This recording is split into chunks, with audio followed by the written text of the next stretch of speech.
Hello दोस्तों, आप लोग कैसे हैं। तो दोस्तों आज हम लोग बात करेंगे सीडीपी के बारे में। और आज हम लोगों को फर्स्ट क्लास है, ठीक है, सीटेट का फर्स्ट क्लास है आज। और आज हम लोग करेंगे सीडीपी। क्या करेंगे? तो सीडीपी करेंगे, ठीक है।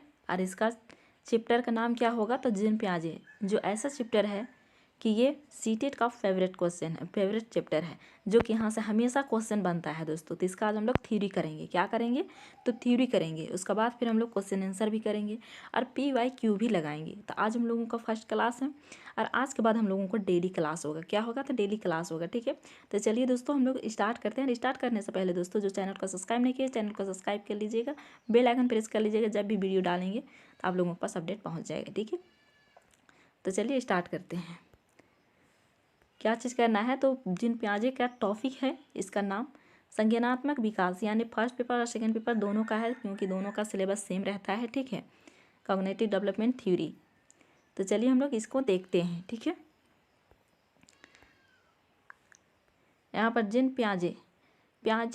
प्याजे के संज्ञानात्मक विकास के सिद्धांत के मुख्यतः करने से पहले इस सिद्धांत से संबंधित कुछ महत्वपूर्ण संप्रदाय जानने आवश्यक है। ये कौन है? तो ये है जिन प्याजे, ठीक है। कौन है दोस्तों? तो ये जिन प्याजे है। तो चलिए अब हम लोग देखते हैं। यहाँ पर देखिए कि जिन प्याजे स्विट्जरलैंड के मनोवैज्ञानिक थे। कहाँ के मनोवैज्ञानिक थे?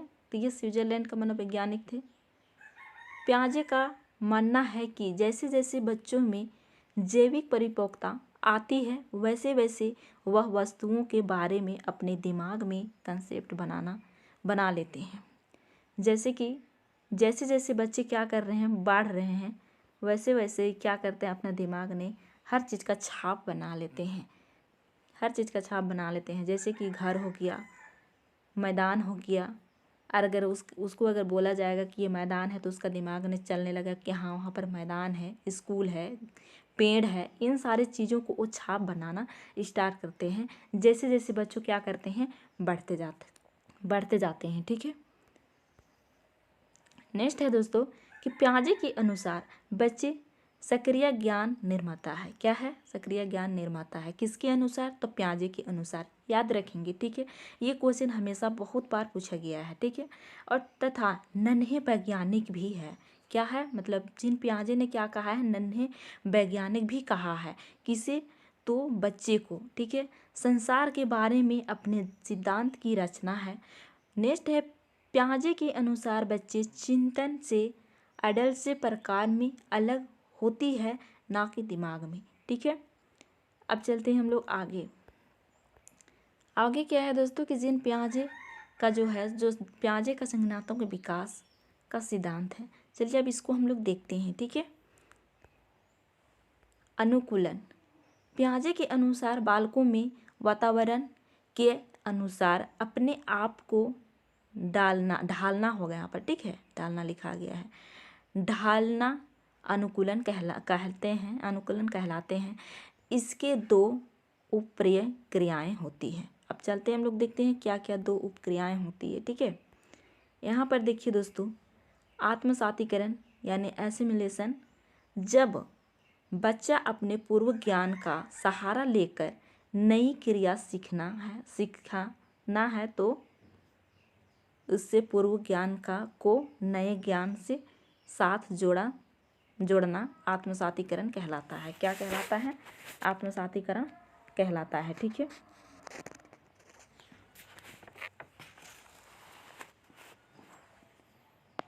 अब यहाँ पर समझिए, यहाँ पर नया ज्ञान और पुराना ज्ञान जो बोला जा रहा है, ठीक है ना। यहाँ पर पूर्व ज्ञान है तो पहले से क्या देखा था, एक ब्लैक बिल्ली देखा था, काला बिल्ली देखा था, लेकिन बाद में वो फिर बिल्ली देखा। तो कौन सा बिल्ली देखा बाद में?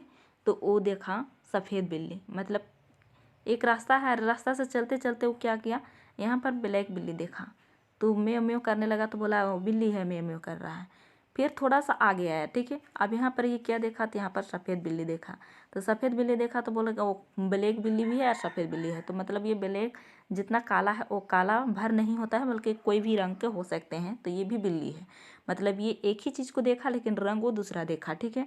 तो वो अपने आप में वो क्या कर लिया कि एक ही चीज़ को वो जान गया कि हाँ काला भी बिल्ली होता है और सफ़ेद भी बिल्ली होता है, ठीक है। अब यहाँ पर तो इतना समझ में आ गया। अब चलते हैं हम लोग नेक्स्ट में। नेक्स्ट है कि समायोजन, एकोमोडेशन। इसमें पूर्व ज्ञान काम नहीं आता है। क्या आता है? पूर्व ज्ञान इसमें काम नहीं आता है, ठीक है। बल्कि बच्चा नए ज्ञान के लिए अपने व्यवहार में परिवर्तन करके वातावरण के साथ तालमेल बैठाना समायोजन कहलाता है। यानी क्या कहता है कि पहले तो वो बिल्ली देखा, ठीक है, वो 4 पैर था उसका, ठीक है, और इसका भी यहाँ पर कुत्ता है। अभी कुत्ता भी कितना पैर का है? तो 4 पैर का है। तो वो देखा पहले बिल्ली, तो फिर ये भौं भौं कर रहा है। तो वो कह रहा है कि मतलब पहले हम जो देखे वो मेव मेव करता था, यानी वो बिल्ली था। अब ये भौं भौं कर रहा है तो यानी ये कुत्ता है। तो ऐसा बात नहीं है कि मतलब जो 4 पैर वाले होते हैं वो सिर्फ बिल्ली ही होते हैं। ये कुत्ता भी हो सकता है, जैसे कोई भी जानवर हो सकता है, ठीक है, कोई भी जानवर हो सकता है 4 पैर वाला। ऐसा बात नहीं है कि सिर्फ बिल्ली भर होगा, ठीक है। यहाँ तक समझ में आ गया। अब चलते हैं हम लोग नेक्स्ट में।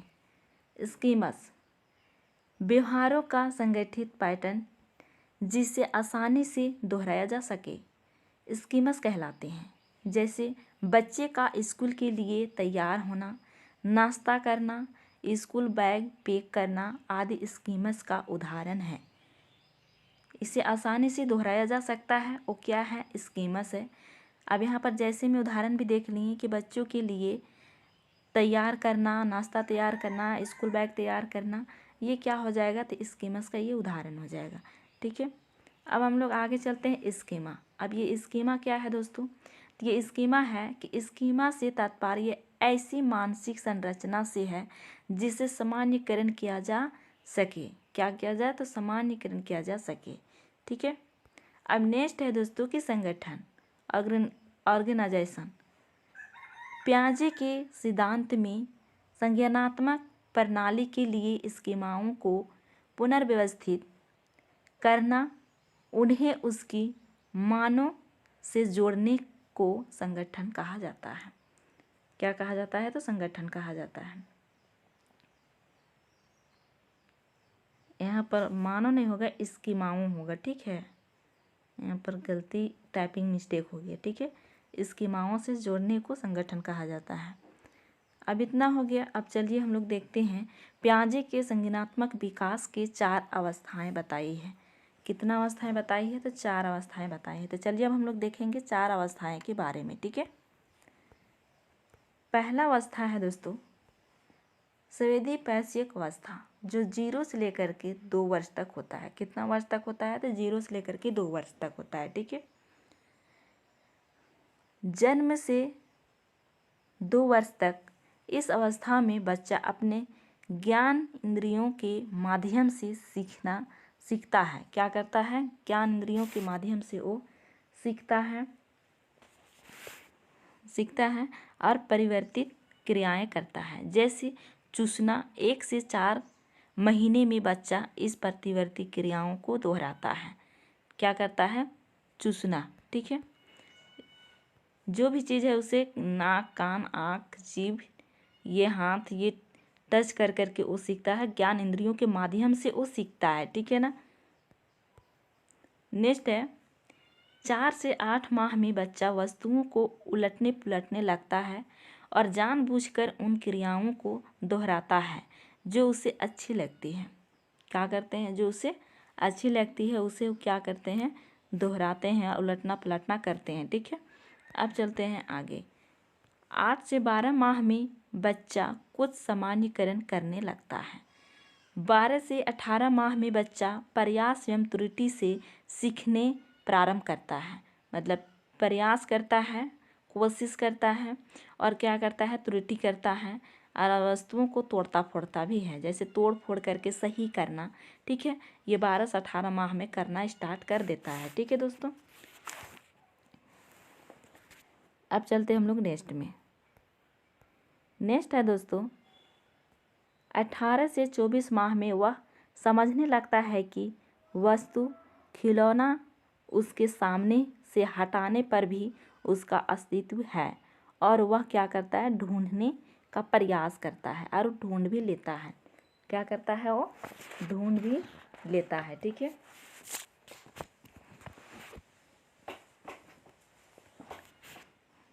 अब चलते हैं हम लोग आगे। नेक्स्ट है दोस्तों कि इस अवस्था की क्रियाएं मुख्यतः संवेदनात्मक पर आधारित होती हैं। इतना दूर तक हो गया। आप चलते हैं हम लोग दूसरा स्टेज में। ये फर्स्ट स्टेज था, अब दूसरा स्टेज में चलते हैं। ठीक है, दूसरा स्टेज क्या है, तो पूर्व संक्रियात्मक अवस्था। ये 2 साल से लेकर 7 वर्ष तक का है। ठीक है ना, कितना वर्ष तक, तो 2 से लेकर के 7 वर्ष तक। यह क्रिया करने से पहले की अवस्था है। इसमें बच्चा सामने आने वाली चीज़ों को देख पाएगा, समझ पाएगा, लेकिन क्रिया नहीं कर पाएगा। मतलब वो सामने आता है, उसे देख तो पाएगा, समझ तो पाएगा, लेकिन वो क्रिया नहीं कर पाएगा। ठीक है, कितने वर्ष के बच्चे में, तो ये 2 से लेकर के 7 वर्ष के बच्चे। ठीक है, और ये दूसरा स्टेज है जीवाद। जब बच्चा सजीव और निर्जीव वस्तुओं में अंतर नहीं कर पाता है। जैसे ये बच्चा है, ये बच्चा बेड पर खेल रहे हैं और खेलते खेलते इसमें बेड में चोट लग गई। अब चोट लगने के बाद इसे समझ में नहीं आ रहा कि बेड को मैं क्या करूं। तो उसके बाद इसके मम्मी आई और उस बेड को मारने लगी। तो ये बच्चा सोचने लगे कि मुझे ये लगा और मुझे ये मारा, तो उसको मेरा मम्मी ने मार दिया। ठीक है, तो इसको पता ही नहीं है कि वो सजीव है या निर्जीव है। तो उसको लगा कि हाँ, उस बेड को भी इसको दर्द हो रहा है। ठीक है, नेक्स्ट है अहं केंद्रितता।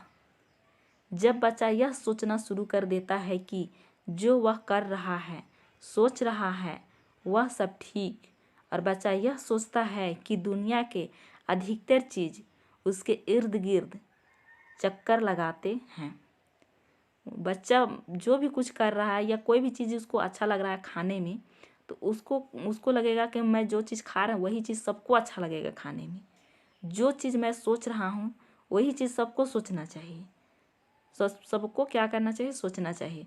जैसे गाड़ी में चल रहे हैं तो एक पेड़ है, तो पेड़ भी क्या करता है, तो वो चल रहा है, ये उसको लगेगा। अब जैसे कि यहाँ पर देखिए, वो बच्चे को लग रहा है कि हमको लड्डू खाने का बहुत शौक है और मैं लड्डू बहुत खाता हूँ, तो सबको खाना चाहिए लड्डू। क्या करना चाहिए, सबको लड्डू खाना चाहिए। ठीक है, अब हम लोग नेक्स्ट में चलते हैं। नेक्स्ट क्या है दोस्तों, तो इस अवस्था में बच्चा जोड़, गुणा, भाग आदि संक्रियाएं करने लगता है, परंतु इनके पीछे के सिद्धांतों को नहीं समझ पाता है। क्या करता है, उनके पीछे के सिद्धांतों को वो नहीं समझ पाता है दोस्तों। नेक्स्ट है कि बच्चों में परिवर्तित गुण नहीं होता है। क्या होते हैं बच्चों में यहाँ पर परिवर्तित नहीं होगा। ठीक है ना, ये गलती हो गया है टाइपिंग। यहाँ पर पलटावी गुण नहीं होता है। क्या होता है, तो यहाँ पर पलटावी गुण नहीं होता है।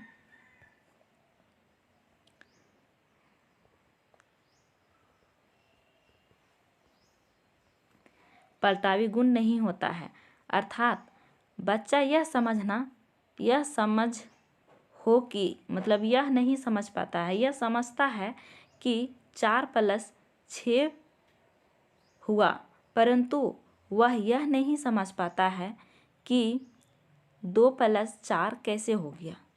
मतलब ये तो 4 है और 2 है, तो ये बराबर 6 तो हो जाएगा, लेकिन 2 + 4 क्या होगा ये नहीं समझ पा रहा। मतलब ये चीज़ को इधर अगर ये इधर आ गया तो इसको पलटना और नहीं जान रहे हैं। ठीक है, इसमें उलटना पलटना नहीं समझ रहे हैं।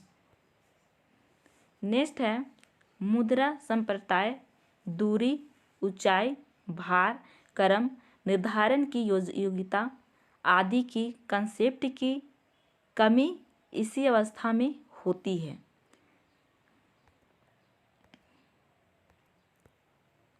जैसे कि यहाँ पे 500 की कागज़ है, लेकिन इस कागज़ का मोल बच्चा नहीं जानेंगे, लेकिन ये सिक्का है, इस सिक्का का मोल वो अच्छे से जानेंगे। वो लगेगा उसको कि ये तो कागज़ है, इसको फाड़ को फेंक देगा, लेकिन इसे नहीं फेंकेगा। ये क्या करेगा, उसको ले लेगा। ठीक है, तो ये सब चीज़ को उसमें नहीं रहता है। नेक्स्ट है केंद्रीकरण। केंद्रीकरण क्या है, तो एक समय में किसी वस्तु की केवल एक ही विशेषता पर ध्यान दे पाने की प्रवृत्ति को केंद्रीकरण कहते हैं।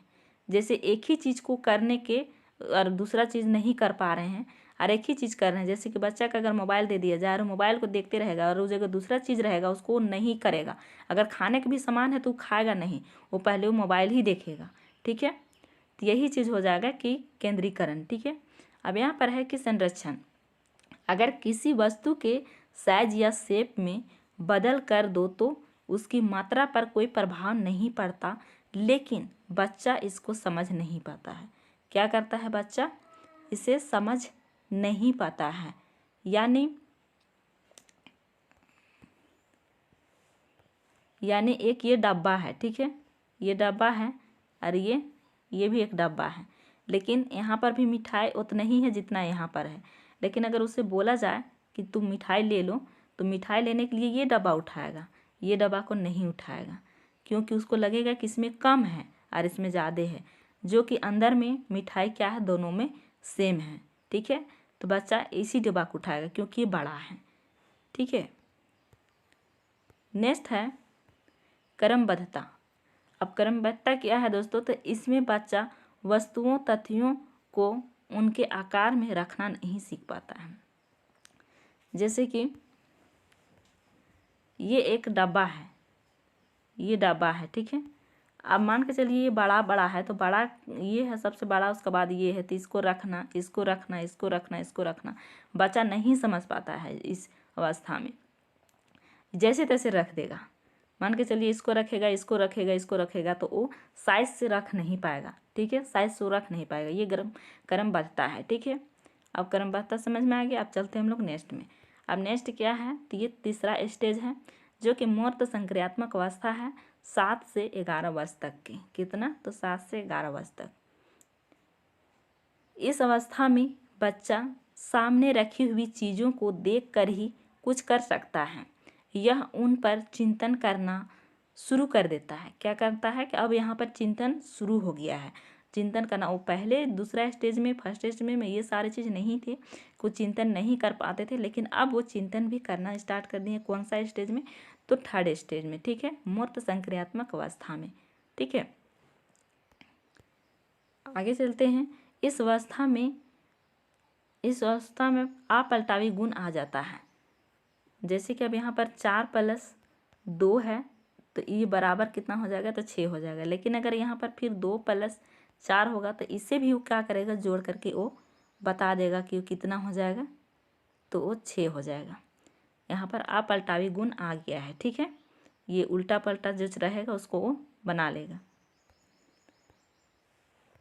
नेक्स्ट है, इस अवस्था की सबसे मुख्यतः विशेषता यह है कि बच्चा ठोस वस्तुओं के आधार पर तो मानसिक क्रियाएं कर लेता है, परंतु अमूर्त या शाब्दिक कथन के आधार पर मानसिक क्रियाएं नहीं कर पाता है। मतलब ये क्या है कि अमूर्त या शाब्दिक जो होता है उसको वो नहीं कर पाता है। मतलब जो चीज़ को देख रहा है वो चीज़ को कर लेगा, लेकिन जो चीज़ नहीं देख रहा है, नहीं कर रहा है, उसको वो नहीं कर पाएगा। कौन सा अवस्था में? तो ये तीसरा अवस्था में। ठीक है, तो चलते हैं हम लोग नेक्स्ट में। नेक्स्ट अवस्था क्या है? तो ये है चौथा अवस्था और लास्ट। ठीक है, औपचारिक संक्रियात्मक अवस्था। ये 11 से 15 वर्ष है, ये माने इससे ऊपर भी है। ठीक है, अब इसमें क्या होता है?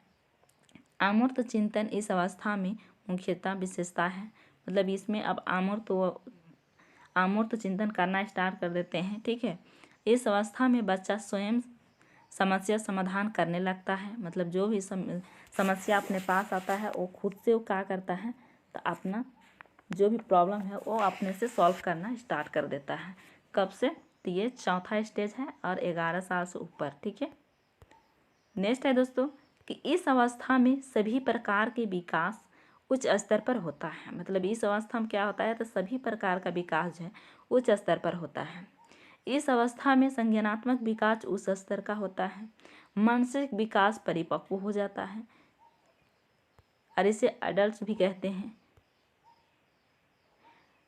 तो दोस्तों आज का वीडियो में इतने ही। अगर वीडियो अच्छा लगा हो तो लाइक शेयर और कमेंट करके ज़रूर बताइएगा। आज जो पहली बार चैनल में आए हैं वो चैनल को सब्सक्राइब कर लीजिएगा, क्योंकि आप लोगों का वैसा वीडियो हमेशा मिलते रहेगा और टॉपिक वाइज आप लोगों को वीडियो मिलते रहेगा। और सेकेंड पेपर का जो SST है उसका एनसीईआरटी का सीरीज स्टार्ट हो चुका है और 4 क्लास हो चुका है, ठीक है ना। जो नहीं देखे जा करके देख लीजिएगा। अगर सीटेट अगर सेकंड पेपर पास करना है तो एनसीईआरटी को पूरा लाइन बाय लाइन आप लोगों को पढ़ना पड़ेगा।